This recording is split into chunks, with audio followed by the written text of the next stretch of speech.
అంచనాలు 1,38,380 కోట్ల అధ్యక్ష. మీరు చెల్లించాల్సింది 1,34,000 కోట్ల రూపాయలు. అంటే నేను ఫిజికల్ డెఫిసిట్ అమౌంట్ అప్పులు నేను యాడ్ చేయలేదు, అది కూడా యాడ్ చేసి చెప్తాను.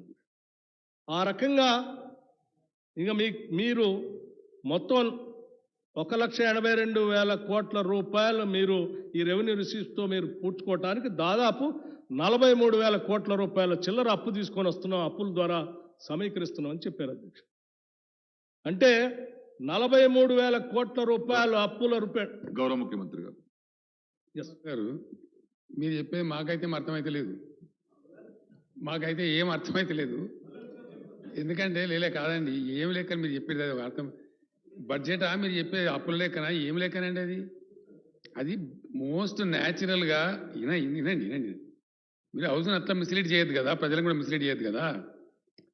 మీకు అర్థం కాక జనాన్ని కూడా అర్థం కాకుండా చేస్తామంటే కన్ఫ్యూజ్ అవుతామంటే ఆ ఫిగర్స్ అత్యంత స్వాభావికంగా న్యాచురల్గా ప్రతి రాష్ట్రంలో కేంద్రంలో జరిగే ఎస్టిమేట్స్ అదే తగ్గింది ఏడ తగ్గిందండి, దేనిలో తగ్గిందండి, దేనిలో తగ్గింది చెప్పగలుగుతారా మీరు? వట్టిగా ఒకటి అట్లా చెప్పడం కాదు, గాలిమారు కరెక్ట్ కాదు. మేమంటున్నామంటే మేమే కన్ఫ్యూజ్ అవుతున్నాం ఇక్కడ. మీరు చెప్పే లెక్కలేంటి ఎవరికి కూడా అర్థమయ్యే పరిస్థితి లేదు. ఏదో లెక్క కలిపి చెప్పి తగ్గింది ఇచ్చింది అది కాదు కదా. అర్థవంతంగా ఉంటే బాగుంటుంది, సభకైనా మంచిది, ప్రజలకైనా మంచిది, ఎవరికైనా మంచిది. కొంచెం అర్థవంతంగా ఉండాలి.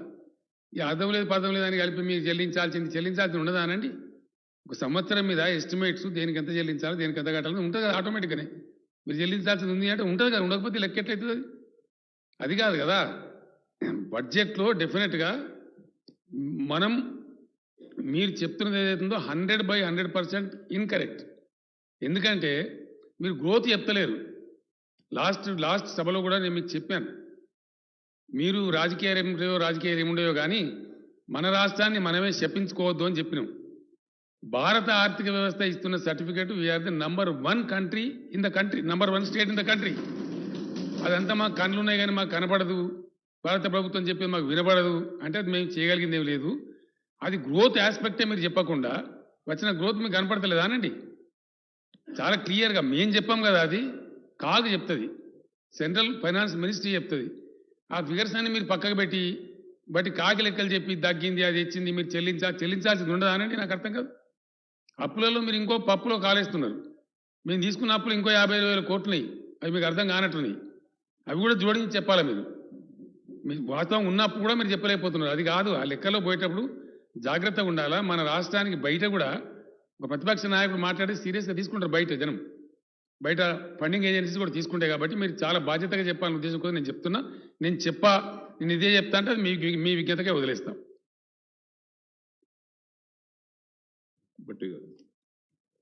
ముఖ్యమంత్రి గారు, నేను చెప్పే లెక్కలేం కాకి లెక్కలు కాదు, గాల్లో కూడా చెప్పట్లేదు. ఇవి మీరిచ్చినటువంటి పుస్తకాలలో నుంచి తీసినటువంటి లెక్కలే. ఒకవేళ మీరు దబాయించి మాట్లాడదాం, గాల్లో చెప్తారు, మీరు ఎట్లా చెప్తారు అని అంటే I'm sorry, I can't help it. కానీ నేను మరొకసారి చెప్తున్నాను, మీకు అర్థం కావట్లేదు అని అంటే నేను చెప్పేది అంతా పూర్తిగా విన్న తర్వాత ఇది వాస్తవం కాదా మీరు చెప్పండి. నేనేం చెప్తా ఉన్నాను, ఒక్క నిమిషం సార్, నేనేం చెప్తా ఉన్నాను, మీరు వేసినటువంటి బడ్జెట్ ఎస్టిమేషన్స్కి యాక్చువల్ రియలైజేషన్కి వచ్చేవారికి డిఫరెన్స్ 20% దాకా వస్తూ ఉంది. ఈ సంవత్సరానికి కూడా అదే దాదాపు ఆ రకంగా వస్తుంది. ఇట్ ఈజ్ ఎ రియాలిటీ కాదండి? ఉంటుందా? మరి నేను చెప్పేది ఏంటి? దానికి సంబంధించినటువంటి అవగాహన మీకు లేకపోతే మేము చేయగలిగింది ఏమి లేదు. అది ఆటోమేటిక్గానే ఉంటుందండి.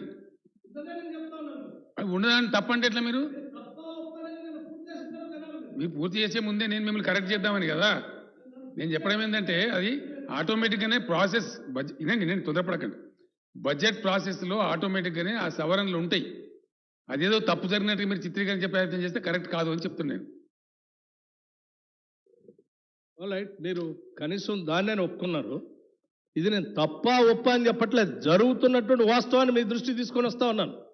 ఇది 4-5 సంవత్సరాల నుంచి ఈ రకమైన ఎస్టిమేషన్స్ ఇట్లాగే ఉంటాయి, రివైజ్డ్ ఇట్లాగే ఉంటాయి, యాక్చువల్స్కి వచ్చే వరకు ఇంత తగ్గుతుంది.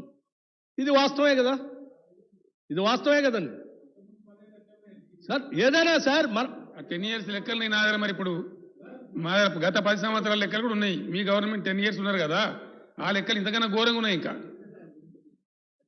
మాట్లాడేది తెలంగాణ రాష్ట్రం గురించి మాట్లాడుతూ ఉన్నాను.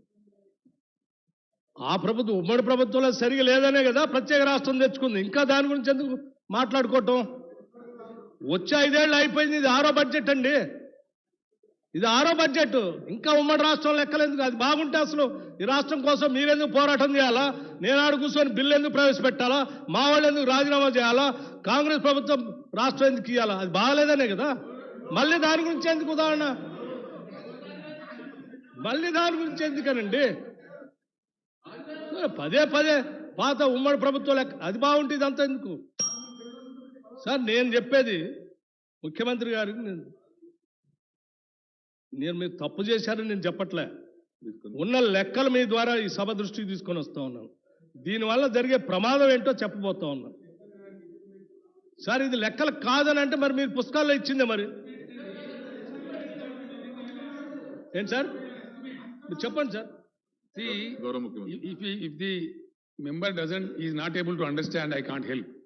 Question is, స్పష్టంగా చెప్తాం, తెలుగులో కూడా చెప్తాం, మీకు తెలుగులో ఇచ్చిన బుక్లో కూడా ఉంటుంది.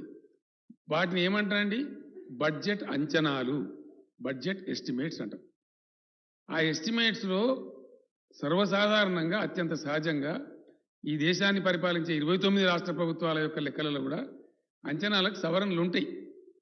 That is the reason supplementary బడ్జెట్లు పెడతారు. అది కేంద్రంలో పెడతారు. బడ్జెట్ ప్రవేశపెట్టే ప్రతిసారి జరిగే ఆనవాయితీ.